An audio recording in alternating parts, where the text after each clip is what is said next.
Social media is consuming us. I know it's consuming you. Why are you here?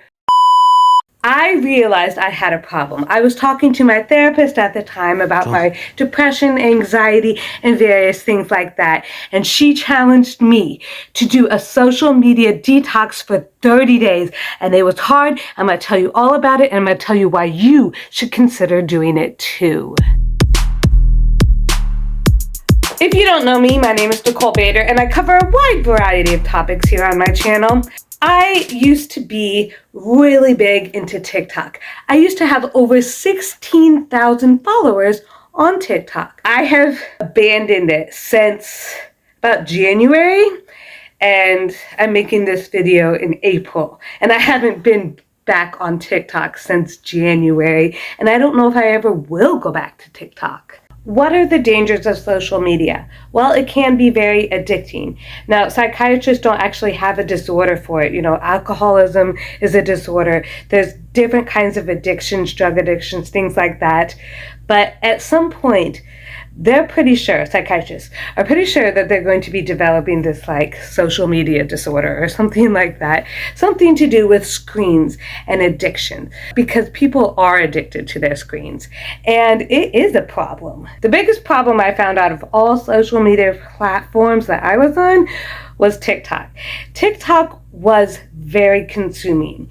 And the thing I love about YouTube, you can look through, pick a video you want to watch, and you click on it, and if you don't have to watch another video after that if you don't want to, and you're consuming something that you purposely chose to consume. Whereas with TikTok, you're just scrolling, and the algorithm is going to give you whatever it wants to give you. I also didn't like how on TikTok, people were rewarded for making very short, simple videos. And when people took time and effort into making something that was longer, a lot of times they wouldn't be rewarded for their effort. Or at least that's what happened a lot with me. And it was frustrating. And one thing I like about YouTube is that you get rewarded a bit more for making longer form content. People are actually choosing to watch you instead of just accidentally scrolling onto you. Pretty much everyone on TikTok thinks that the world is ending, that everything is horrible, and I mean, if you want to look at life that way, in some ways it's kind of true. There are a lot of horrible things going on in the world, and there always have been and there always will be. But is that the kind of mindset you want to have your whole life? Is that what you want to be?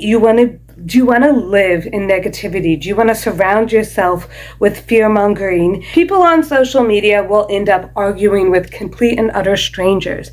I've done it myself in comment sections of videos and Facebook posts and things like that. And then I challenge myself and I think, why do I care so much about what this random stranger on the internet thinks?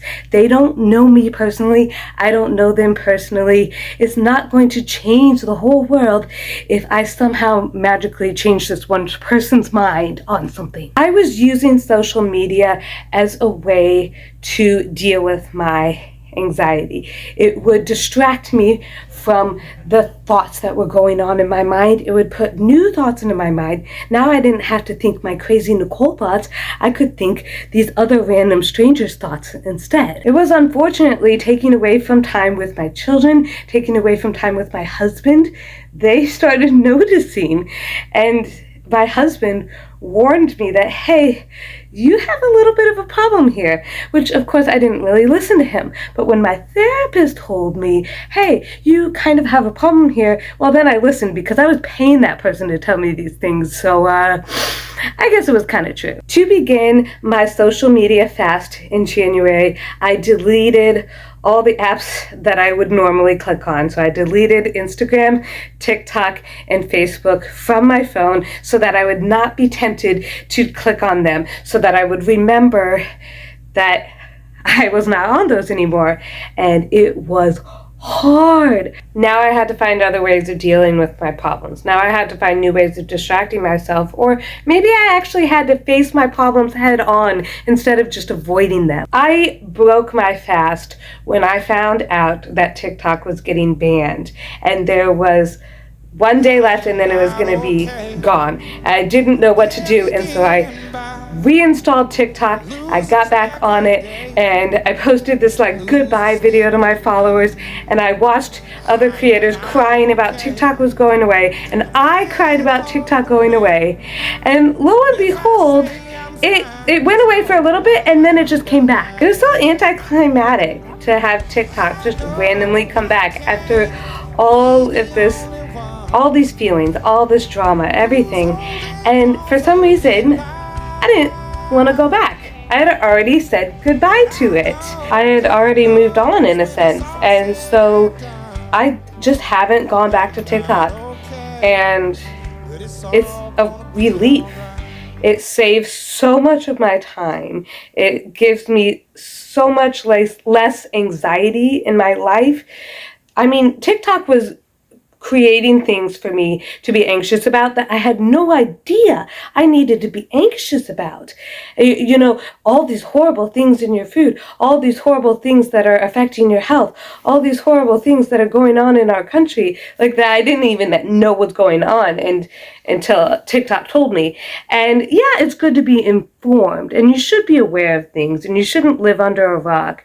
But TikTok is not the best place to get your information. And TikTok always comes with people sharing their personal feelings along with their information. Whereas there are other ways to get information that doesn't come with people telling you how you should feel about it. And so that's why I've been a lot happier without TikTok, and why I feel like I don't need it anymore in my life. Now, when my fast ended in February, I did immediately go back to Facebook. I love Facebook so much because I'm connected to real people I actually know there. TikTok was a bunch of strangers. Facebook were friends, people I knew from college, people, family members that I don't see very often who live across the country and things like that. But even now, I really have to watch myself and be careful that I'm not spending too much time on Facebook and scrolling and getting into all that doom scrolling, because I tend to do that. But I want to challenge all of you who are watching this video to maybe consider doing a social media fast yourself. If 30 days sounds too extreme, just try a week and see how that goes.